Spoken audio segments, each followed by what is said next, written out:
മന്തി വാങ്ങിച്ചിട്ടുണ്ടോ? ആ okay okay ശരി എന്നാ.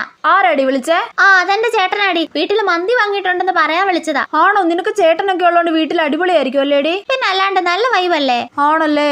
ടൗണിൽ നമ്മൾ സ്ഥിരം പോകുന്ന ബ്യൂട്ടി പാർലർ അല്ലേ. എന്നാ പിന്നെ ഞാൻ കോളേജിൽ നിന്ന് ഇറങ്ങിയിട്ട് നേരെ അങ്ങോട്ട് വരാം. ആ ശരിയടി. ആരാടി? എന്റെ ചേച്ചി ഇന്ന് വൈകിട്ടേ ബ്യൂട്ടി പാർലറിൽ പോവാന്ന് പറഞ്ഞായിരുന്നേ, അത് ഓർമ്മിപ്പിക്കാൻ വിളിച്ചയാ. ആണോ? നിങ്ങൾ സിസ്റ്റേഴ്സ് ഒരുമിച്ചൊക്കെയാണോ beauty പാർലറിലൊക്കെ പോകുന്നേ? പിന്നെ അല്ലാണ്ട് എല്ലായിടത്തും ഞങ്ങൾ ഒരുമിച്ചാ പോന്നെ. ആണല്ലേ? എല്ലാവർക്കും ചേച്ചി അനിയനും ചേട്ടനും അനിയത്തിയും ഒക്കെ ഉണ്ട്. എനിക്ക് മാത്രം സിബ്ലിങ്സ് ആരുമില്ല.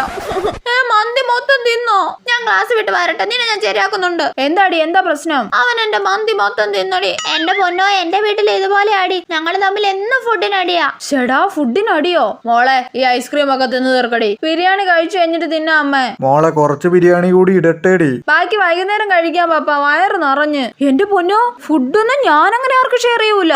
എനിക്ക് സിബ്ലിങ്സ് ഒന്നും വേണ്ട. അല്ല പിന്നെ